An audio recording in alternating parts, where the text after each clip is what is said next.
Hey YouTube, 837 South Jersey. Well, I pulled the other two tractors in the garage. I have yet to fix this one. I was going to make this one a plow and a pulling tractor because it's, for how small it is, it's heavier than that one. I already have the 2-inch ball welded on this tractor. My brother-in-law did that for me. He did a phenomenal job. But I'm having second thoughts. Well, let me back up here.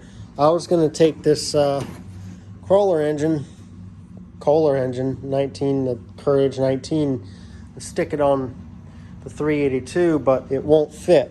It's about 2 inches too long in the front.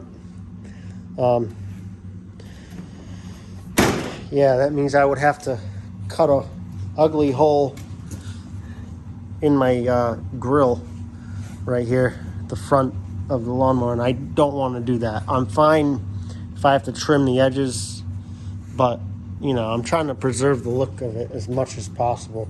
So I might just end up getting what I need to fix that. The 1650, this thing runs really good.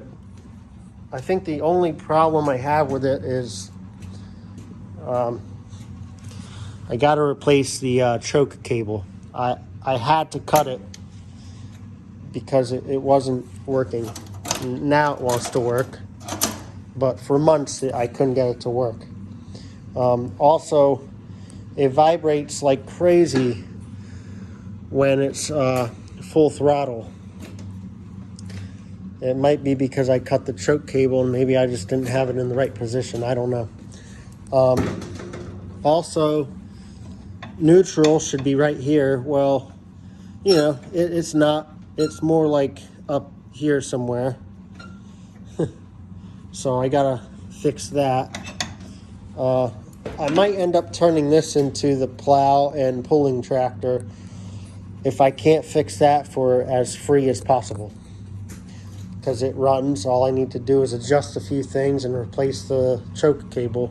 Choke cables are cheap at any auto parts store. I would have to weld up a bracket and put a 2-inch ball back here somewhere. I guess it had lights at one point. I would also like to add hydraulics up front for a heavy-duty snowplow, not this little dinky manual snowplow. It definitely does the job. It definitely does the job. I'm grateful for it. My father-in-law gave me that, the 1040, and 2 sets of tire chains. There's the other set right there still in the bag. But if anybody has any information on 1650s, specifically the 1650, let me know. I'm learning as I go along. You know, I know how to take the panels off. You know, there's the other one right there. I know that one comes off real easy. You know, I'd like to start, you know, getting this mower up and ready for the, you know, upcoming season. The only other real annoying problem is this mower deck is all the way up with the hydraulics, but this side is dragging, so I gotta fix that. I gotta adjust that. I made a bracket for it right there because the bracket, that the factory bracket, was broken, so I rigged one up real quick a few months ago, and it, you know, it still drags, so I didn't do a good job fixing it. Also, I wish they had a throttle pedal or a gas pedal, but you got to use that as your throttle, and that stops you. Yeah, I guess if I get that working correctly, it'd be fine. It'd work, you know, it'd be fine with me. But also, is this your headlights? I don't know what that is. That doesn't do anything. The headlights might not work. I guess I gotta start tracing stuff out, taking it apart, cleaning it up as I go along, and, you know, tracing things out, see what they are and where they go. But anyway, well, it was going to be a short little video, but yeah, there's my tractors. Got the 382 back there, the 1650 right here, and the LTX 1040, which, as much as I don't really care for this one because it's ugly, it runs, it does the job. You know, the tire chains helped big time. In fact, without them, I wasn't going anywhere. In the snow we got, it's melted by now, but we had about 4 to 6 inches about 3 or 4 days ago. And I plowed my driveway and my sister's driveway 2 doors down. And, you know, as much as I don't care for it, it does the job, definitely. It really works well. Which is why I wish I could have taken that engine and stuck it on that one, but oh well. So, here's another little hobby of mine. Sort of, don't make fun of my work here, but restoring old axes and hammers. I made that a few years ago. Let's see if I can do this with one hand. There we go. Cheap steel.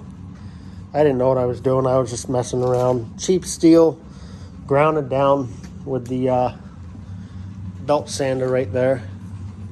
And this is that's an old belt, and this is free samples of hardwood flooring from Home Depot, which I don't think they give out anymore, at least that big. An old Craftsman hammer, an old ball peen hammer. I replaced the handle on that. Or no, that's the same handle. I just took it apart and redid it. I think this is called a roofer's hatchet or a roofer's axe or a carpenter's hatchet. I've seen them score drywall with this, and I also see them work on roofs with this, so I don't really know what it is. And there's no visible markings on it. That might have said something right there. I don't know. Anyway, it's definitely old, and now I can repurpose it. This this was a newer axe head I had, kind of like that cheap piece of junk right there. I cut it and ground it and sharpened it and made a handle for it. I'm not pleased with it. It was cool at first, but it's kind of funky looking. And then the axe I use for, you know, chopping, splitting, whatever. Also, real quick before I let you go, I had this Husqvarna 450 for years, and in fact it was used when I got it about, I don't know, maybe 10, 15 years ago. I loved it. I took care of that thing. The problem is I let people borrow it. So a few months ago it decided to bite the dust. Now I give firewood to a friend of mine that they burn for heat. So I give it to them. I don't mind. It doesn't take me any time. And they'll give me a little something once in a while, a gift card or, you know, whatever. Well, my wife got me for Christmas. I know it's not the best chainsaw you can buy, but it's 20-inch. The Husqvarna was an 18-inch. And this is the best bang for your buck, in my opinion. You know, it's a great chainsaw. I love it. I've only used it 2 or 3 times now. It's not like I use it every day. So for a homeowner or a homesteader, if you will, DIY kind of guy, this is the way to go. I love it, and I will be grateful for it forever, because hopefully that's how long it lasts, especially if I take care of it the way I did my Husqvarna. So sorry, I'm doing this one-handed. Anyway, that's pretty much it. I know I've been making some random videos lately. Well, I don't really have much content. I just kind of share what I'm doing and what I have with you guys. So, but yeah, anyway, any information on the 1650s, let me know. If I could add hydraulics, what is there an attachment that I can put on the rear end, like a tiller? I mean, is that a fill hole? Is that a drain? It's not a drain hole. Drain hole's probably at the bottom. Is that a fill hole where I would fill the fluid? Or can I put an attachment on that? Take that out, and I don't know. I want to know. But anyway, that's it for now. Thanks for watching. 837 South Jersey 73s.